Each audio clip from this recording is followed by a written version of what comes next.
Thank you, Giancarlo. Hello, everyone. I am Dario Presutti. My pronouns are he, him, and I'm here with the Free Software Foundation Europe.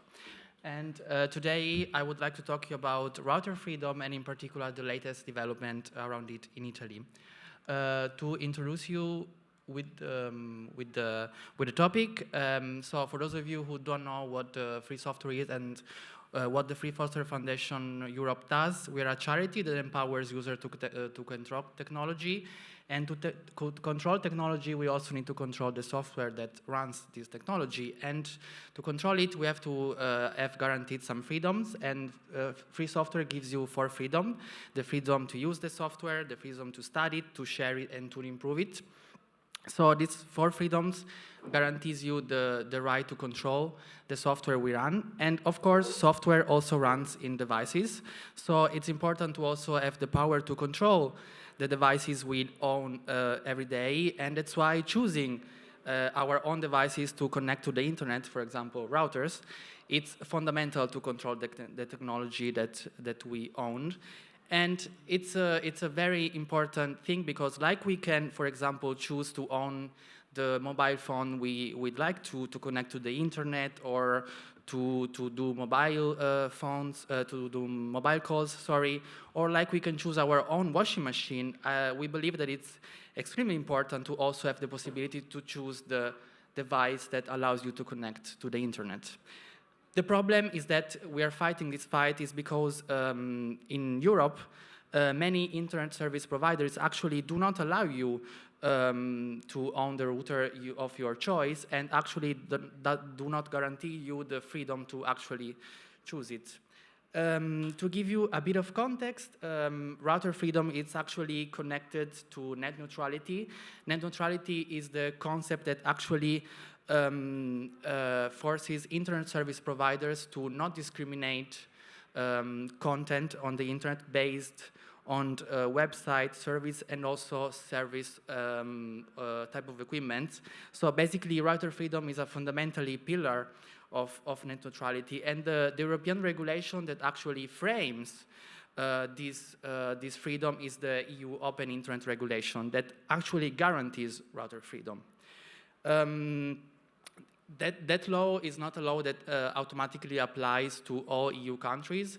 So the European Union has tasked the different national authorities to implement this law in different ways. That's why we're actually now focusing on Italy, because every country has its own way to implement this regulation.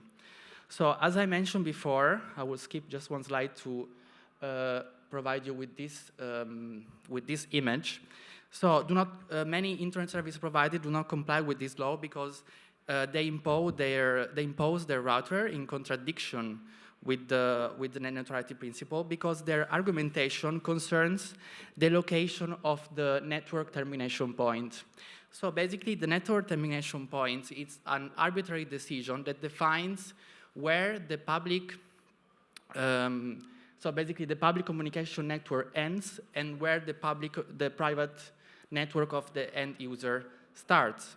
So basically, the internet service providers arbitrarily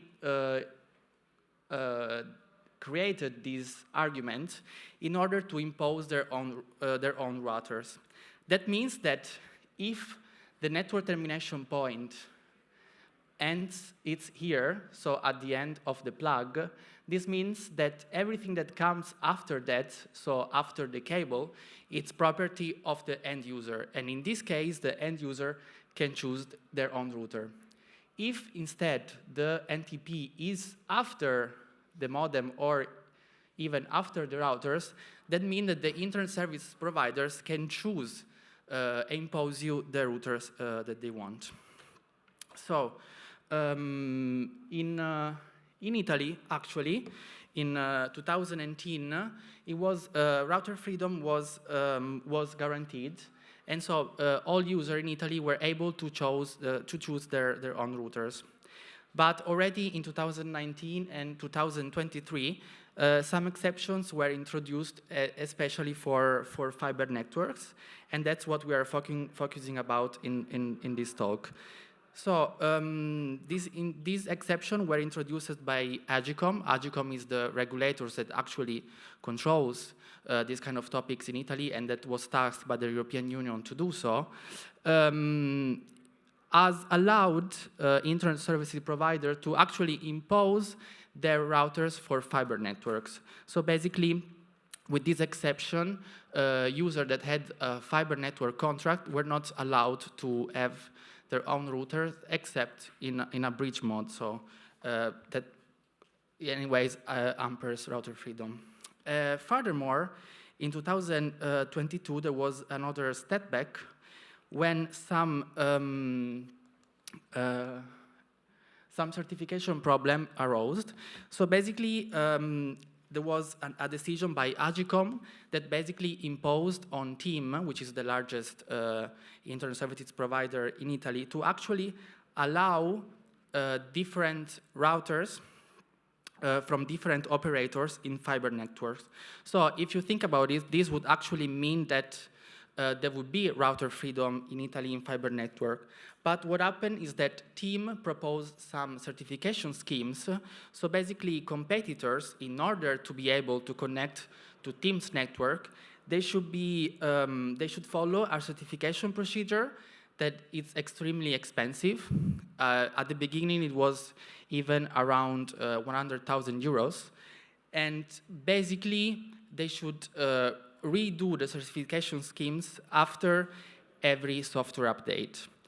So basically, this is artificial barrier to actually be able to choose their own router, because many smaller and manufacturers were not able to actually follow this procedure, and of course, consumer choice is reduced, and therefore there is always a sort of imposition of a router to users.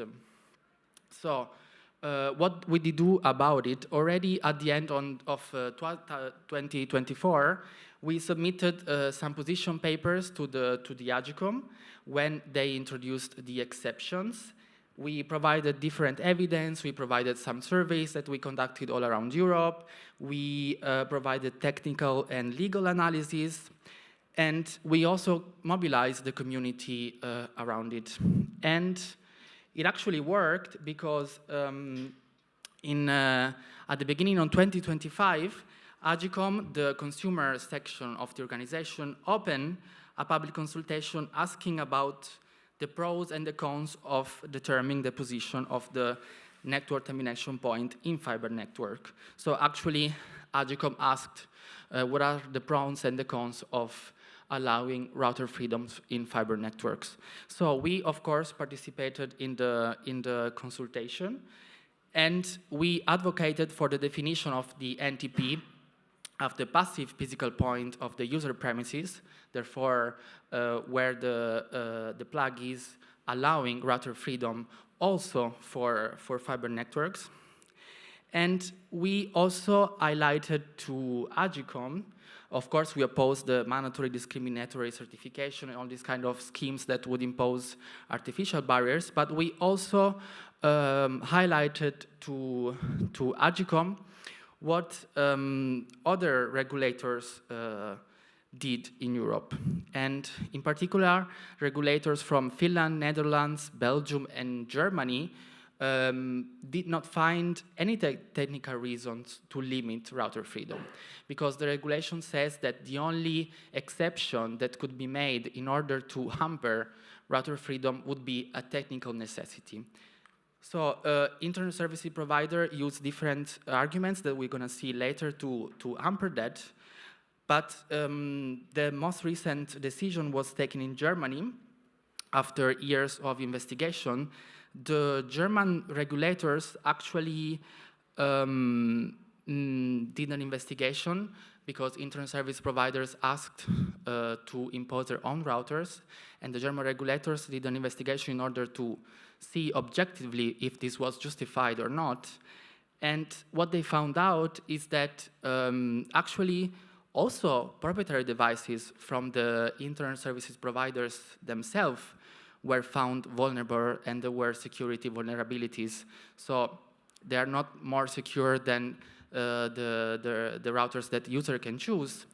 And also that actually in all the years that the investigation was conducted, the German regulator could not find any significant disruption of the network to justify actually an imposition of routers from the internet service providers. And furthermore, the German regulators mentioned that the ESPs, the internet service providers, were not able to provide any kind of technical evidence against interoperability. So what the regulator said is that there are no actual and objectively justification to impose routers to end users.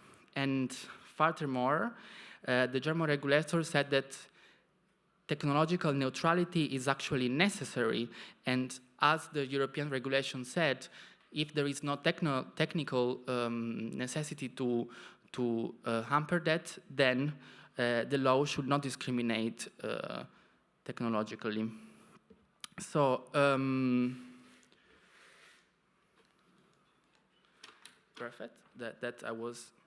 So basically, if internet service providers cite security and compatibility concerns, we do objectively know that there is no technological necessity to hamper router freedom, even in fiber networks. And that's what we highlighted to Agicom in our contribution. And what I still want to say is that router freedom does not only concern net neutrality, but it is actually concern digital autonomy, concern security, single point of failures, the right to privacy, and especially software freedom. Because if we can control the technology we can use, we are free, and especially we should also be able to enforce device neutrality, which is the right to install any software in any device we own. So router freedom might seem a niche topic, but it's actually much bigger. And what I also want to highlight is the fact that Agicom decision will actually influence other regulators in Europe, like they did already in 2019, and like also other regulators did recently in Germany, for example. And I also have a small to-do for everyone. If you want to contribute to our work and to this topic, there are many ways you can do so. You can spread the word, you can subscribe to our newsletter, you can follow our work on Mastodon, you can follow our website, read our news items. We try to always update them, and you can join a local group. There are many FSFE local group around Europe, in Italy as well. You can, of course, decide to donate and become a FSFE supporter. This is extremely important for us because this allows us to continue our work independently. And of course, you can buy some merch. Our booth is just behind you. Behind the wall, we have a booth. You can grab some stickers. You can talk to us. Yeah, there is not much time for questions left, but I thank you. And if you have questions, I will be around the booth or here also today and tomorrow. Thank you.